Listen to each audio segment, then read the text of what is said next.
On a desolate and freezing highway, a mere bottle of water became the pivot upon which a man's existence fractured, dividing him into the person he was and the individual he was destined to become. The precipitation had just commenced. A gentle patter initially, swiftly escalating into a relentless downpour that obscured all vision. Highway 17, a meandering, forgotten scar across South Carolina's wetlands, lay submerged beneath the oppressive weight of heavy clouds. No other vehicles were visible, no businesses remained open, and no communication signals could be found. Only the drone of tires on the wet asphalt and the faint rustle of wind through the roadside pines, standing like silent sentinels, broke the oppressive stillness. The hour was 3:04 in the morning. Within a weathered silver Toyota Camry, Ethan Cole, 47, sat leaning forward, his gaze weary yet sharp. He was a ride-share driver out of sheer necessity, not aspiration. Once, he had been a high school literature educator, a husband, a father, cherishing family gatherings and holiday decorations. Now, he navigated the darkness, finding solace in its quietude, a stark contrast to the discomfort of facing the day. His presence on this road was unplanned. A prior passenger had cancelled, yet he continued, driven by a restless inertia and a persistent feeling of evasion.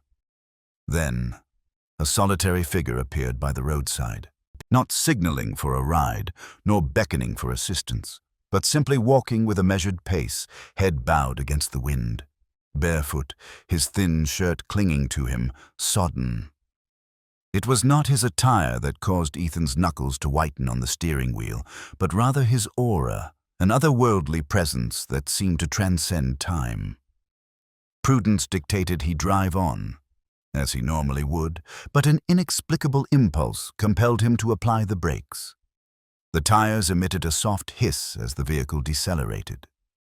The pedestrian showed no reaction, no surprise or desperation, merely continuing his slow progress with the quiet resolve of one accustomed to being overlooked. Ethan lowered his window halfway, the frigid air stinging his face. "You all right?" he inquired. The man turned. His eyes were deeply set, yet held a profound calm, devoid of any distress. He paused before answering, uttering a single word. "Thirsty." Not a plea for help, nor a request for aid, but a simple declaration of need. Ethan retrieved the half-empty water bottle from the door pocket, his solitary companion throughout the night. With a brief hesitation, he extended it through the window. The stranger accepted it with both hands, not snatching it as one might expect, but handling it with a reverence, as if it were a sacred offering. He drank slowly, each sip a deliberate expression of gratitude. Upon finishing, he cradled the bottle in his lap, as though it still contained profound significance. "Thank you," he murmured, his gratitude not solely for the refreshment, but for the act of stopping. Ethan blinked. "Where are you headed?" The man gestured towards the darkness ahead. "The same direction as you." That was sufficient. For reasons he couldn't articulate, Ethan unlocked the doors. Perhaps it was the man's voice, or the distinct impression that this individual was not merely lost, but destined to be found. The stranger entered the passenger seat. He possessed no belongings, no phone, no bag, no money. Only his waterlogged shirt, mud-caked feet, and a silence that filled the car with a presence more potent than any dialogue. They continued their journey in silence. Outside, thunder rumbled, but within the vehicle, the atmosphere remained tranquil. Finally, Ethan broke the quiet without turning his head. "You got a name?" A beat of silence. "I've been called many things," the man replied. "A fool, a drifter, a teacher. But if you require a designation, you may call me Jesus." Ethan's grip tightened on the wheel. He neither laughed nor argued, but simply drove on, for the name, in that moment, felt not like a jest, but the harbinger of a new beginning. Indeed, it marked the commencement of a passage that would transcend geographical boundaries and delve into the innermost recesses of the soul. The road unrolled like a ribbon of dark, wet ink beneath them, illuminated only by the aging headlights of the Camry piercing the dense fog. Raindrops drummed a soft cadence on the roof, akin to gentle taps on a sealed coffin. Time seemed to suspend its passage, as if this particular stretch of highway existed outside the confines of any map or clock. The man beside Ethan had not uttered another word since entering the vehicle. He sat with his hands clasped serenely in his lap, his posture erect yet relaxed, exhibiting neither the slumped posture of a wanderer nor the tense alertness of an escapee. His hair remained damp, with strands clinging to his brow. The threadbare, partially unbuttoned white shirt hung loosely on his frame, evoking an image from a bygone era. He wore no coat, no footwear, and carried no visible possessions. Yet he did not shiver, nor did he request the heater, nor did he observe the dashboard or the navigation system. He simply looked forward, as if his destination were already known to him. Ethan, attempting to dispel the peculiar tension that prickled his skin, adjusted the radio dial. A Johnny Cash melody crackled to life from a distant AM station. "I wear the black for the poor and the beaten down." A fitting sentiment, Ethan mused, with a grim sense of irony. He cleared his throat. "So, no identification, no phone, no bag. Did you, lose your vehicle or something?" The man did not respond immediately, his gaze fixed on the road ahead. Then calmly, he replied, "I did not lose anything. I am simply walking." Ethan risked a sidelong glance. "Walking where?" "Where I am needed." It was not the words themselves, but the conviction with which they were spoken, a certainty rarely encountered in contemporary times. Several miles passed.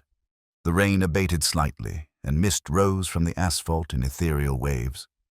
Ethan's grip on the steering wheel loosened, but his curiosity intensified, eclipsing his initial concern. "You have a name?" This time, the stranger turned. It was not a dramatic motion, devoid of any cinematic embellishment or suspenseful scoring. He simply turned to face Ethan. Yet, as their eyes met, a subtle shift occurred in the atmosphere. The stranger's eyes were not cold, nor were they warm. They possessed a stillness, much like the placid surface of a lake that has weathered storms but retains only the memory of tranquility. "I have carried many names," he stated softly. "Some have called me a fool, others have referred to me as brother, a few have identified me as a teacher, one individual once simply called me Hope." He offered a smile, not one of arrogance, but of a gentler, more ancient quality. "But if you require a designation," he added, his voice barely a whisper, "call me Jesus." The silence that followed was more profound than any external thunderclap, resonating not outside, but within the confines of the car, within Ethan himself. The air grew heavy, and the road ahead blurred, not from the rain, but from the echo of that name reverberating through the confined space. Jesus. The name lingered, seemingly impossible, utterly preposterous, yet undeniably potent. Ethan remained silent, his mind attempting to categorize the pronouncement: mental illness, a jest, religious delusion. However, there was no trace of mirth in the man's voice, no hint of smugness or a punchline, only an unassailable clarity. Ethan emitted a brief, sharp laugh, the kind people use when uncertain whether to feel fear. "Okay, Jesus. As in the actual Jesus. Bethlehem, the cross on the hill, the turning water into wine type of Jesus." The man's expression did not falter. "That is one of the narratives." Another pause ensued. Ethan's knuckles tightened around the steering wheel once more. I'm not really the religious type," he confessed. "I am aware," the man responded. "Do you offer this declaration to everyone, or am I particularly fortunate?" "No one is fortunate," Jesus stated, "but you are seen." The final word landed like a stone in Ethan's chest. Seen.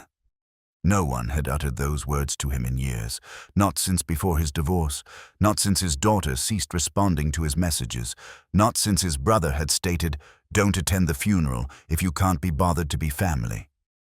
"All right," Ethan muttered, his gaze fixed ahead, blinking hard. "Let's assume, for the sake of argument, that is your name.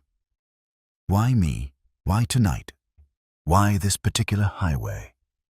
Jesus gazed out the window, his breath creating a faint mist on the glass. He then turned slightly, just enough for his voice to be heard. "Because tonight, you were prepared to stop." "Stop what?" "Running." The words did not strike Ethan as accusations, but rather descended gently, akin to confessions whispered in the darkness. Ethan offered no reply. He was incapable of doing so. His fingers flexed on the wheel, his throat constricted. He had no inkling of their destination. However, suddenly, the destination ceased to matter. He had invited a man named Jesus into his vehicle, and inexplicably, this man had already penetrated aspects of his life that others had dared not approach. No overt miracles had occurred. No celestial beings or halos manifested. Only a single passenger in the front seat and a profound understanding that something irrevocable had begun. As the highway gracefully curved towards a fog-shrouded bend, the voice on the radio faded, replaced by static, leaving only the sound of a man rediscovering the sensation of being truly seen. Even if only for a fleeting moment, even if observed solely by a stranger devoid of footwear and bearing a name that seemed to defy earthly origins, the rain had diminished to a fine mist. It was just enough to soften the edges of the windshield and cast a silvery sheen across the road, yet insufficient to dissipate the unease that clung to the silence between them. Ethan was uncertain of their trajectory. The GPS was inactive, and his passenger had provided no address. However, when the stranger unexpectedly stated, "Turn right at the blue mailbox," Ethan complied without question, executing the turn.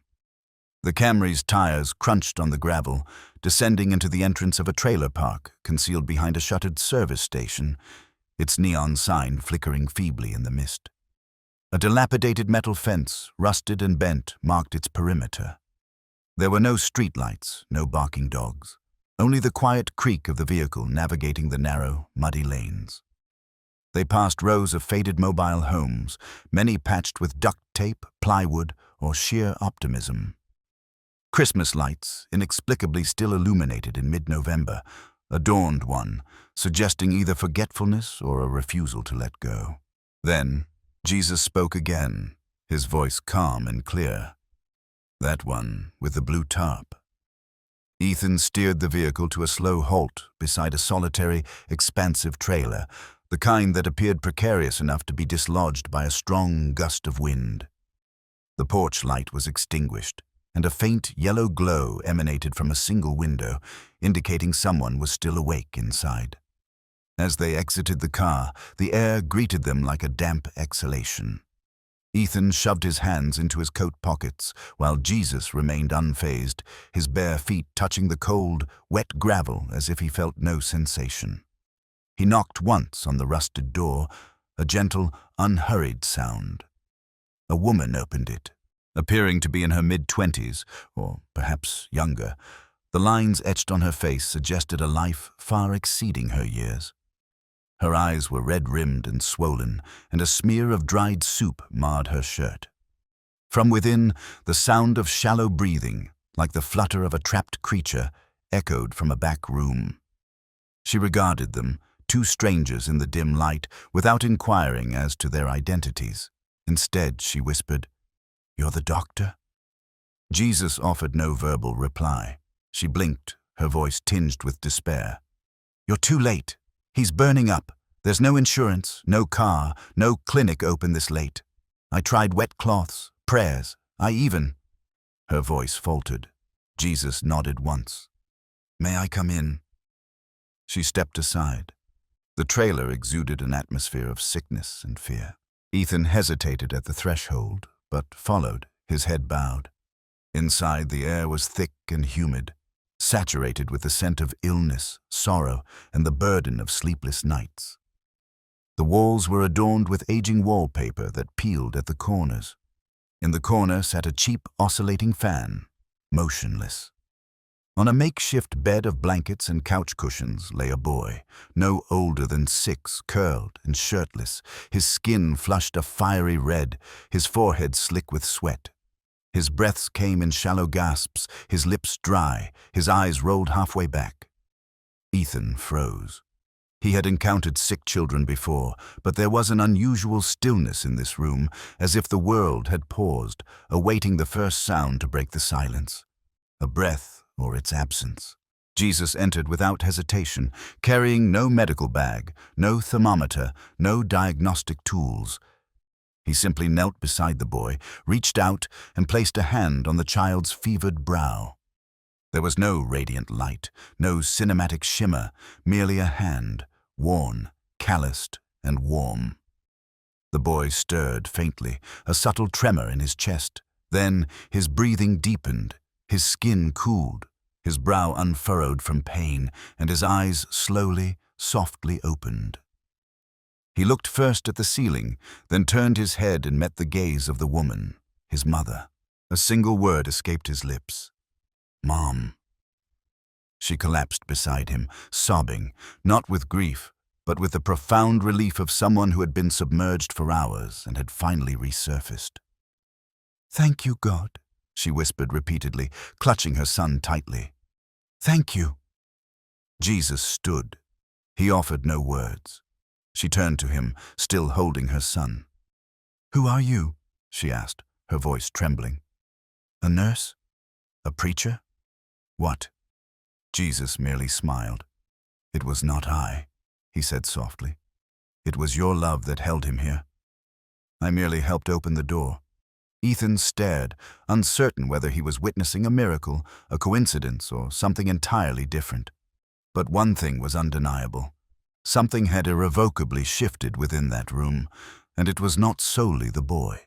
The Camry's tires returned to the asphalt just before dawn, churning up wet mist beneath a sky the color of pale amber. Little was said after leaving the trailer park.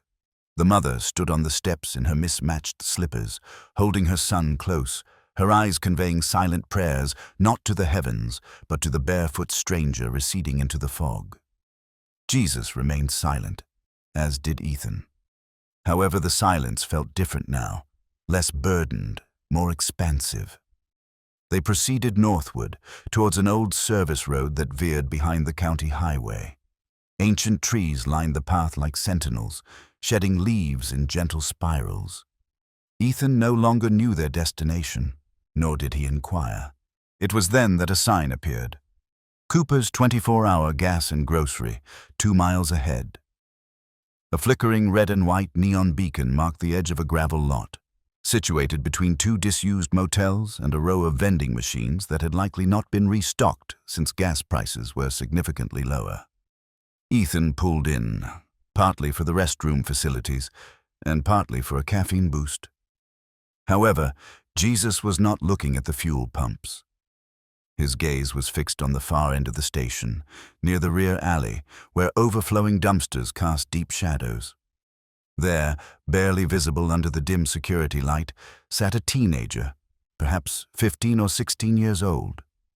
His thin knees were drawn to his chest, his arms trembling within a tattered hoodie 2 sizes too small. His jeans were torn at the ankle, and one shoe was missing. He was not begging for money, nor was he signaling for help. He was simply present, like a broken fragment of something overlooked. Jesus exited the car before Ethan had even switched off the engine. He walked over and crouched beside the boy. No questions were asked, no fear was displayed, only a quiet presence. Ethan followed slowly, feeling uncertain. The boy did not react as they approached, but when Jesus gently inquired, "Your hand, does it hurt?" The teen flinched, his eyes widening as if he had not been touched in weeks. His left hand was swathed in a plastic grocery bag, secured with duct tape and crusted with dried blood. The swelling was pronounced, an angry purple hue, indicating an impending infection. I just needed the pills," the boy mumbled. "Which pills?" Jesus asked, his voice as calm as still water. Antibiotics for my mom. She's got pneumonia. I tried to get some. I didn't mean to take them. I just didn't have money, and they... He trailed off, the shame evident. Ethan stood frozen. This was not the first youth he had encountered who had fallen through the cracks, but it was the first time the situation felt so acutely personal. There was no defiance in the boy's expression, no rebelliousness, only the visage of someone who had exhausted all options and still fallen short. "They caught me," the boy whispered. "They didn't call the police. They just beat me up." Jesus reached into his pocket, producing only an open hand. "Let me see it." The boy hesitated, then slowly unwrapped the plastic. The wound was more severe than Ethan had anticipated, a deep gash oozing beneath layers of grime. Jesus did not flinch, nor did he gasp. He simply observed, then nodded. "We'll clean it."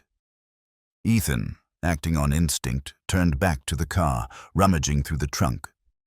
Beneath the spare tire and old delivery receipts, he found his emergency kit, rubbing alcohol, gauze, bandages, and an old hoodie he kept for winter months. By the time he returned, Jesus had seated the boy on the edge of a concrete barrier. Ethan knelt down. "This will sting a bit." The boy nodded, not out of bravery, but out of a grim familiarity. Pain was an old acquaintance that no longer surprised him. They worked in silence. One cleaned the wound, the other held the boy steady. There were no sermons, no speeches, only simple, quiet care. When the task was complete, Jesus draped the clean hoodie over the teen's shoulders. Ethan handed him a wrapped granola bar from the console and a warm bottle of Gatorade. The boy's hands trembled as he ate. "Do you have somewhere to go?" Ethan asked. The boy shrugged. "She died 2 nights ago. I stayed with her until she stopped breathing. I didn't know what to do after that. I just walked." Ethan struggled to find words. Jesus did not attempt to resolve the situation. He simply sat beside the boy and said, "You are not nothing, not forgotten, not trash."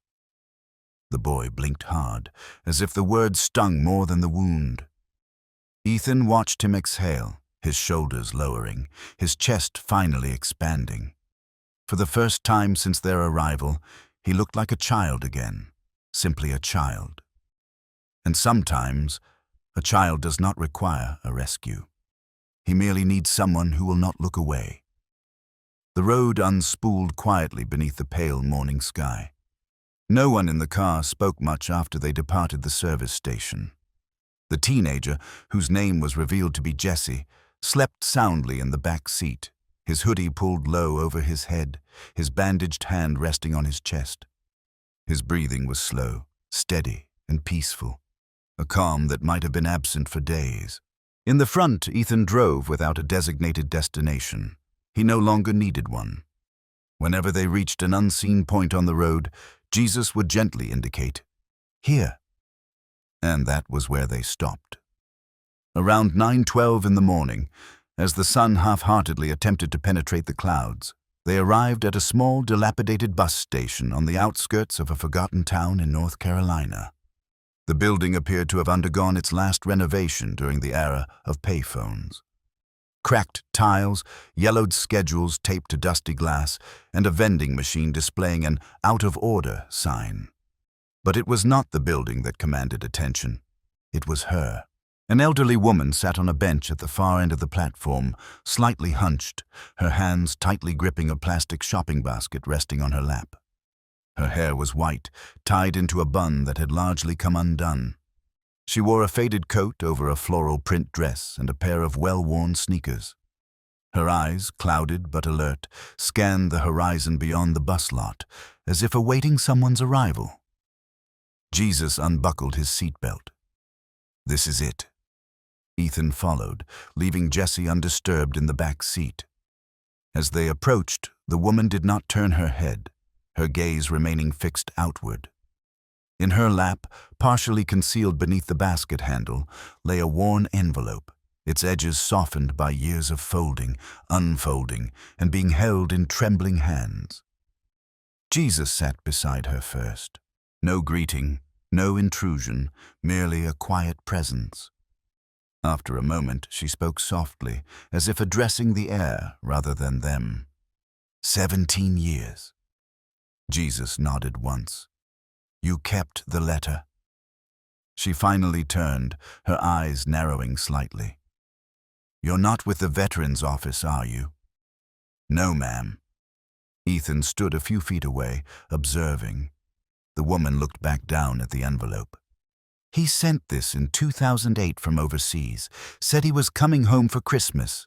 Don't wait up, Mama, but wait for me, he wrote. Her voice cracked. She clutched the paper tighter. I've come here every December, every year, just in case. Ethan glanced at the lot. No other passengers were present, and the arrival board listed no upcoming buses. This place had not seen a full bus in hours. The first 2 years, she continued, I wore makeup, carried a sign with his name. After that, I just brought the letter. She sniffled, quickly wiping her cheek, the gesture of someone too proud to admit to tears. Jesus leaned in slightly, his voice low, like a whisper carried on a hymn. He hasn't forgotten you. The woman stared at him. You know something I don't? No, but I know this. No person carries a letter for such an extended period without a recipient. She lowered her gaze once more, a faint quiver at the edge of her lips. You sound like a man of the cloth. Not anymore. A moment of quiet passed between them. Then, with tenderness, Jesus placed his hand over hers, covering the letter and the weight of years it represented. You are seen, he stated. Even when no one arrives, you are acknowledged. A subtle shift occurred in her posture, like a misaligned bone finally finding its proper place. Tears didn't fall, nor did she break down, but her grip relaxed, her fingers unfurled. The aged envelope, still sealed after all this time, trembled in her lap as if it could finally exhale. Ethan moved closer. Ma'am, might we offer you something? Perhaps breakfast or some coffee. She looked up, truly registering him for the first time. You possess a good heart, she declared, the sort that nurtures young men like mine. A faint smile touched Jesus' lips. Ethan felt a peculiar tightening in his chest. The woman slowly rose. If the conveyance doesn't arrive today, perhaps it will next year, she remarked. And if not, I still have this letter. Ethan assisted her back into the station, ensured she was seated near the heater by the information desk, and procured coffee for her. No sugar, no milk, just hot, potent, and genuine, much like the woman herself. Before they departed, she presented Jesus with something, a photograph, creased and faded, its edges worn, the faces nearly indistinct. It showed a young soldier grinning, standing beside a woman on a porch. Just in case anyone inquired about his lineage, she explained. Jesus accepted it, nodding. He belonged to someone who never abandoned hope. Back in the vehicle, Jessie remained asleep. Ethan drove away from the lot without a word, yet a lingering presence permeated the air, an unseen cord connecting a mother's soul to a boy who never returned. Deep within, Ethan understood she hadn't been waiting for a bus. She had been waiting for someone to truly listen. By mid-afternoon, the highway unfurled into a panorama of golden fields and tranquil farmsteads. The sun, low on the horizon, cast a gentle luminescence across the windshield. In the back, Jesse finally stirred, now gazing out the window, his fingers idly sketching frost patterns on the glass. Conversation was minimal. It wasn't needed. However, the atmosphere shifted noticeably as they passed the exit sign. Greenville, 12 miles. Jesus turned his head slightly. It's time to return. Ethan didn't inquire about the destination. He already knew. His knuckles tightened on the steering wheel. South of Greenville, nestled behind a Baptist church and 2 miles off the main thoroughfare, lay a modest property that had once belonged to the Cole family. A simple white house with an askew mailbox and a shed that had long ceased to house tools. This was where Ethan had spent his formative years, where he had argued with his brother, laid his father to rest, and ultimately walked away. He hadn't set foot there since the funeral. The final exchange between him and his brother, Ryan, had been a shouting match in a hospital corridor, filled with recriminations, blame, a missed blow, and then a decade of silence. As they turned onto the dirt driveway, nothing appeared altered. The same crumbling front steps, the same chipped shutters, the same porch swing swaying gently as if it never stopped waiting. Ethan switched off the engine. No one moved. Jesus offered a silent glance, not a command, but a quiet affirmation. This is the moment. Ethan exited the vehicle, his boots crunching on the gravel, resonating like thunder in his ears, his heart pounding a frantic rhythm. On the porch, a figure stirred behind the screen door, a man, leaner now, older, but undeniably recognizable. Ryan Cole. He opened the door, stepped out partially, and froze, their eyes locking. Two brothers, a decade apart, 1,000 memories condensed into a single instant. Ryan's jaw clenched. "What are you doing here?" Ethan paused, the air thick with unspoken words. "I haven't come to argue," Ethan said softly. "I've simply come." A beat of silence. Then Ryan took a single step down. "You missed Dad's final breath." Ethan swallowed hard. "I know. You left me to bury him alone." "I know," he repeated, his voice lower. "I've carried that burden every mile since." For a moment, Ryan remained motionless. Then, unexpectedly, he opened the screen door wider. Not a formal invitation, but not a rejection either. They settled on the porch steps, just as they had in their youth. No eye contact, no handshakes, merely two adult men sharing the same wooden plank and the same crack in the concrete. Ethan spoke first. "I've been driving through the night since the divorce. Since Sienna left with our daughter, since everything fractured, I thought if I kept moving, I wouldn't have to confront the stillness." Ryan didn't reply immediately. Then he exhaled. "I was angry for a considerable time." "I know," Ethan acknowledged, "but lately, I've realized that being right never lessened my loneliness." This resonated deeply within Ethan. He nodded, not in triumph, but in shared understanding. The sky above began to transition, its blue deepening into amber. From the driveway, Jesse observed them silently, arms crossed. Jesus stood further back, leaning against the car, not observing, simply present. After an extended silence, Ryan inquired, "Are you staying?" Ethan shook his head. "Not this time, but perhaps I can visit again." Ryan offered a slight nod. "We still have Dad's tools in the shed. Half of them don't work. Maybe you could help me fix them." That was it. No apologies, no emotional outbursts, just a small fissure in their defenses, allowing a sliver of light to penetrate. Before they left, Ryan handed Ethan a weathered photograph, their father holding both boys on a fishing excursion in '92. Its edges were bent. A thumbprint smudged a corner, yet it remained whole. "You might want this," Ryan said. "I believe Dad would have wanted you to have it." Ethan, unsure of what to say, simply replied, "Thanks." As the Camry pulled back onto the road, the house receded in the rearview mirror, but something lingered with Ethan, like the creak of that screen door echoing in his mind wherever he went. Inside the car, Jesus finally spoke. "Sometimes, forgiveness isn't a finish line. It's a doorway that only opens when both sides cease to press against it." Ethan tightened his grip on the steering wheel, his voice barely a whisper. "I never imagined that door would open again." Jesus offered a faint smile. "It already has." With that, the road continued. But this time, Ethan wasn't fleeing. He was returning to himself. The road into town narrowed as twilight deepened. Storefronts flickered to life one by one, neon signs illuminating brick facades in an aging downtown. The streets were hushed as if the entire community held its breath. In the passenger seat, Jesus remained silent. In the back, Jesse, headphones in, eyes closed but not asleep, leaned against the window. The boy had learned to rest while remaining alert. Ethan knew their destination. He hadn't spoken the name aloud, but his grip on the steering wheel intensified the moment they passed the intersection of Maple and 6th.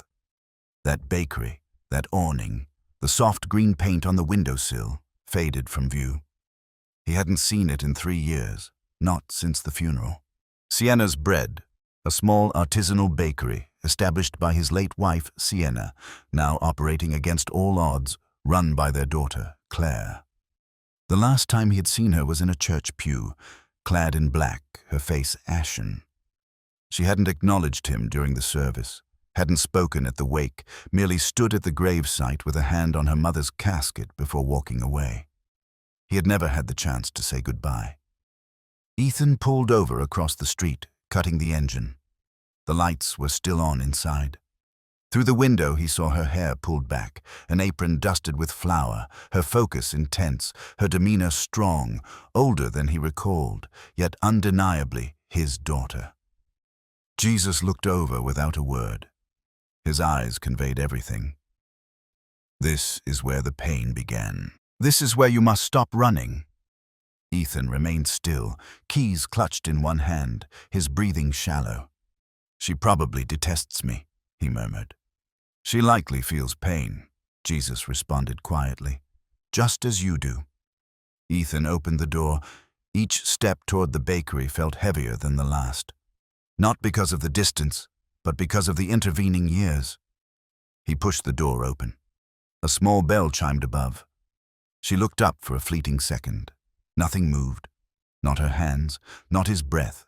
Then her eyes widened, her shoulders tensed, and the carefully constructed mask she had perfected, the one learned from him, fell back into place. "May I assist you?" she asked, her voice flat. Ethan's throat tightened, his hands hanging awkwardly at his sides. "I'm not here to make things more difficult," he said. "I simply wanted to know if you are all right." Claire didn't respond immediately. She refocused on the tray of cinnamon rolls before her, sliding them into the oven as if it were just another Tuesday, as if he were merely another stranger seeking baked goods. But when she finally spoke, her tone was not cold, merely weary. "Do you know what's peculiar?" she asked. "People kept inquiring if I needed anything after Mom passed. But the sole thing I truly required was for you to come home, and you never did." Ethan swallowed hard. "I didn't know how." Claire let out a single, bitter laugh. "You didn't know how to make a phone call." "No," Ethan corrected. "I didn't know how to confront what I had missed, what I had let slip away." The oven timer beeped. Neither moved. "I was angry," she whispered. "You had every right to be." "I still am." Ethan nodded. "I know." He reached into his coat pocket, retrieving a small envelope. Inside was a photograph. Claire at 6 years old, covered in cake batter, seated on her mother's lap while Ethan laughed in the background. He placed it gently on the counter. "You were my entire world," he said. "I simply didn't know how to demonstrate it when things began to unravel." Silence stretched thinly between them again.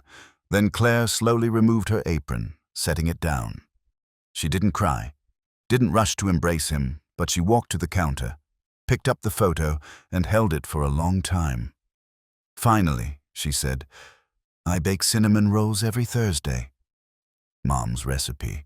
She always said they were your favorite." "They still are," Ethan replied, his voice breaking. Claire walked toward the back of the shop. "Are you hungry?" He nodded.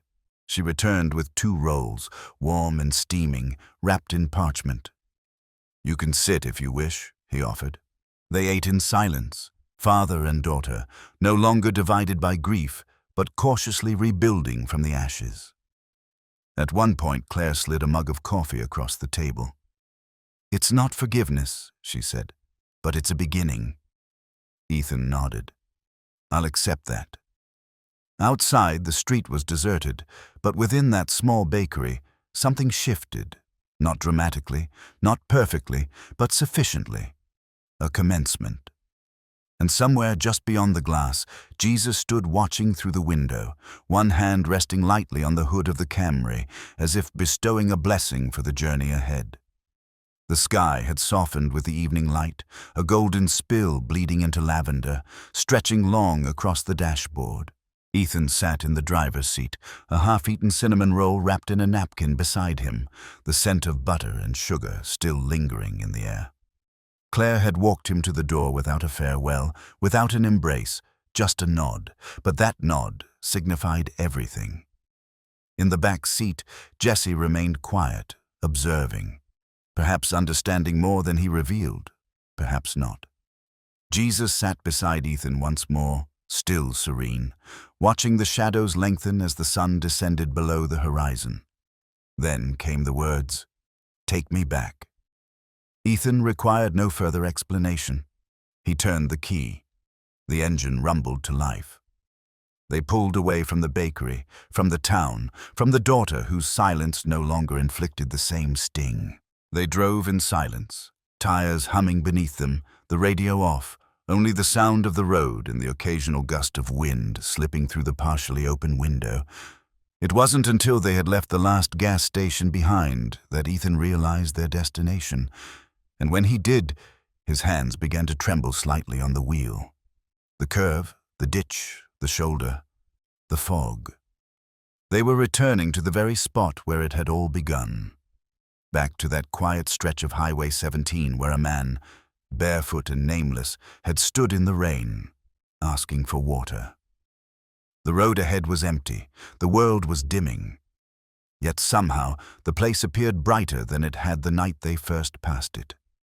Ethan pulled over onto the shoulder.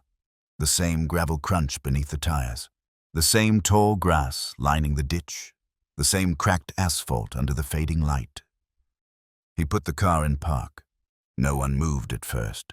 Then Jesus opened the door and stepped out, barefoot once more. He walked to the center of the road. No traffic in either direction, no sound but the wind.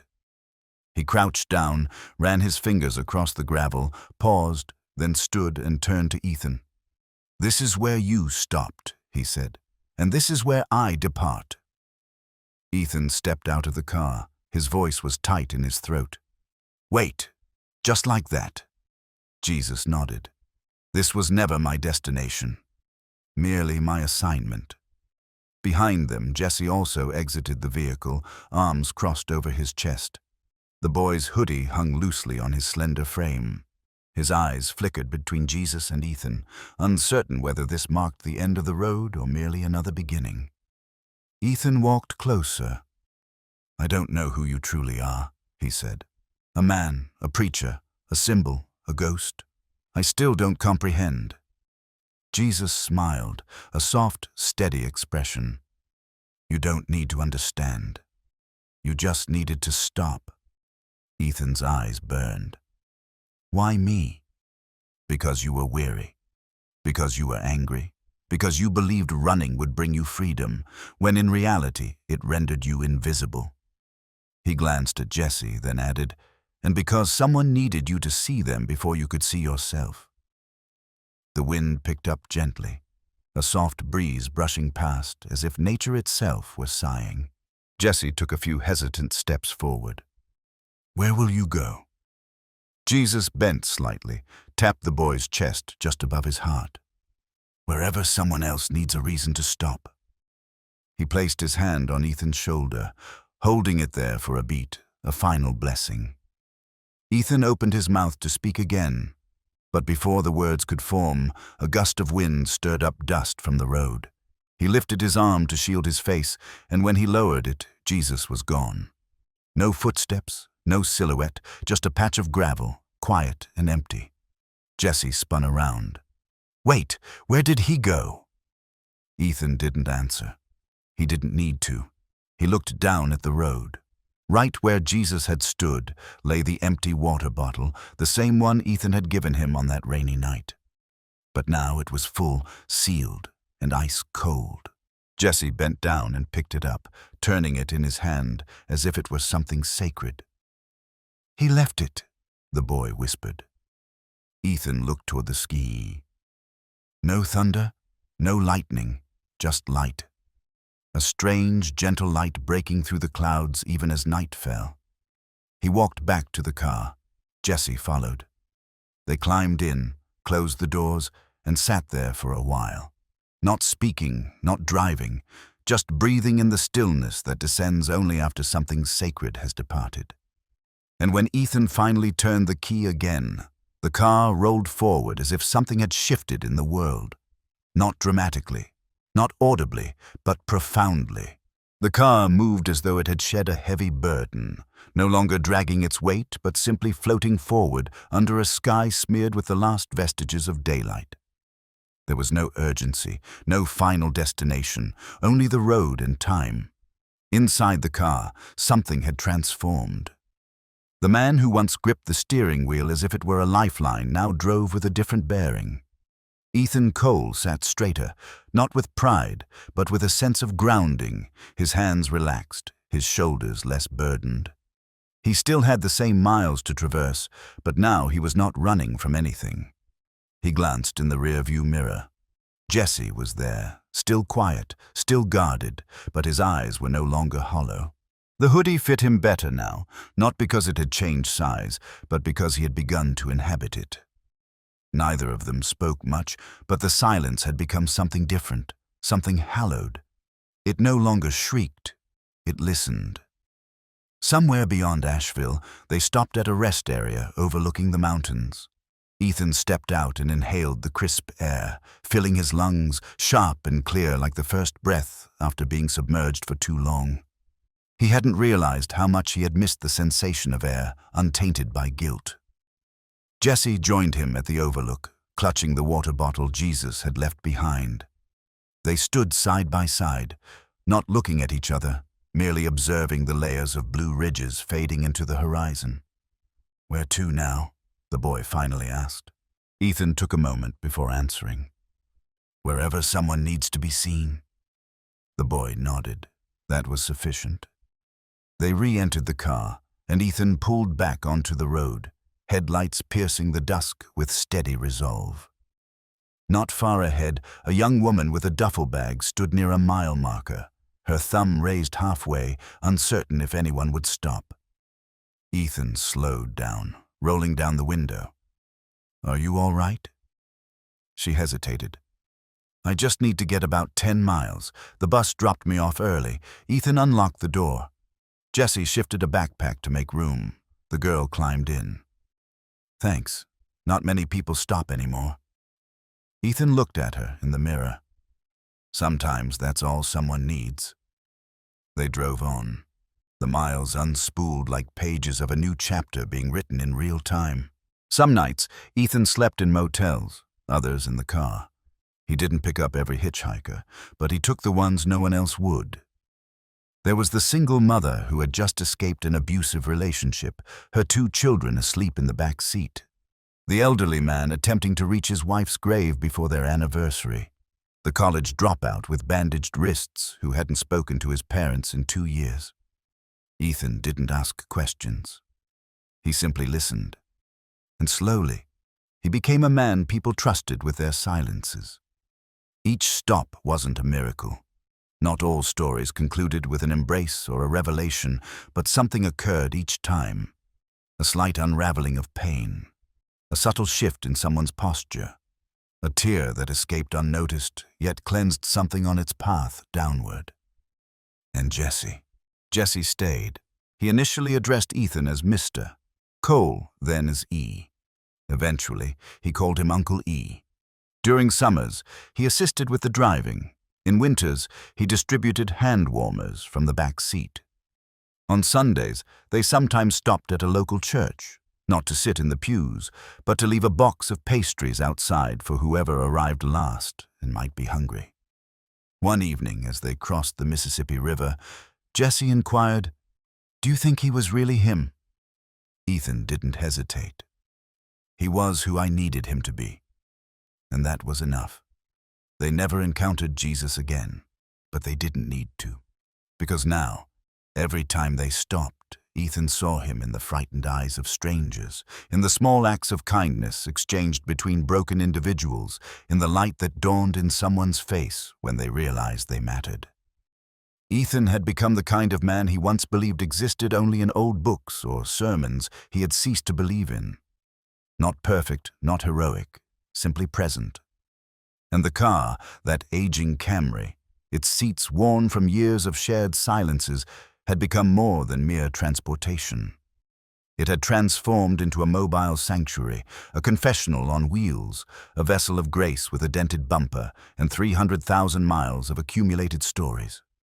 Somewhere tonight, on some forgotten highway, a silver car pulls over. A man steps out, inquiring if someone needs assistance. No cross, no robe, just warmth in his eyes, a bottle of water, and a voice that finally understands the meaning of pausing. If this narrative resonated with you, if it served as a reminder that often the most profound miracles commence when we take a moment to truly see one another, please like this video. Subscribe to Touched by Grace and activate notifications so you won't miss the next story waiting to be told. Because somewhere out there, someone simply needs you to pause.